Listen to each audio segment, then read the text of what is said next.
No comment lang si dating Pangulong Rodrigo Duterte sa ginawang pag-endorso ni Vice President Sara Duterte kay re-election ni Senator Amy Marcos ayon kay Hanelet Abansenya. Muling nabisita ng mag-inang Hanelet Abansenya at Kitty Duterte si dating Pangulong Rodrigo Duterte sa kanyang detention facility sa International Criminal Court o ICC. Sa kanilang pagdalaw, ibinahagi ni Hanelet na nananatiling matatag at maayos ang kalagayan ng dating Pangulo. Patuloy niya ang kanyang panalangin at pananalig na isang araw makakalabas din siya sa pagkakapiit. Okay na siya. Nag-pray me and iyon na siya rin. Kagawas na gudag siya. Tinood. Yes. Manifest good niya. Pagdating sa posibilidad na makabalik si dating Pangulong Duterte sa Pilipinas, buo ang pananalig ni Hanelet na may mas mataas na kapangyarihang kikilos para may sakatuparan ito. God will make a way. Wala silang gawa ito ng tao, gawa ng tao, pero ang gawa ng Diyos hindi na kayang labanan ng tao. O balik ka rin ng kahit na kanino mang tao, kahit na demonyo ka, di ba? That even the demonyo is acknowledging that there is Jesus Christ. Nagpaabot din ng pasasalamat ang dating Pangulo sa kanyang mga taga-suporta, kasabay ng panawagan na ipagpatuloy ang laban. Sa mga supporters, nagpaabot siya sa pasalamat o kanang padayon daw. Inainag yun na mabuhay ang Pilipinas, mabuhay ang kabalo ka the word mabuhay, di ba? Mabuhay ang Pilipino.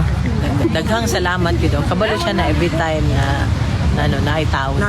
Samantala, ibinahagi ng mga Pilipino sa Netherlands kay Hanelet ang kanilang mga alalahanin hingil sa posibleng mangyaring dayaan sa darating na halalan sa Mayo 12. Ayon sa kanila, may takot silang muling maganap ang mga hindi pagkakapantay-pantay at pandaraya sa proseso ng pagboto. Gayunpaman, maring itinanggi ni Hanelet na may kakayahan silang manipulahin ang halalan, lalo na kapag ang dami ng boto para sa mga kandidatong iniendorso ni dating Pangulong Duterte ay malaki at overwhelming. Sa kabila ng mga isyong ito, naniniwala si Hanelet na hindi na ito magagapi o magagambala kapag ang boto ng bayan ay tunay at malakas.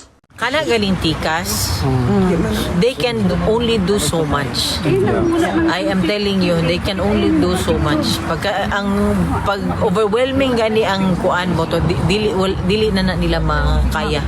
Yes, that's Dili na nila they can only do so much. Nitabo na ito una sa panahon 2016.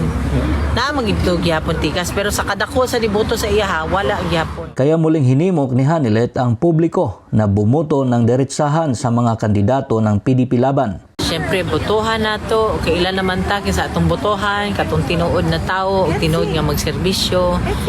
PDP, palihog lang. Samantala, sa pag-endorso naman ni Vice President Sara kay Senator Amy Marcos para sa pagkasenador, sinabi ni Hanelet na alam ito ni dating Pangulong Duterte, ngunit nananatiling tikom ang kanyang bibig sa nasabing isyo.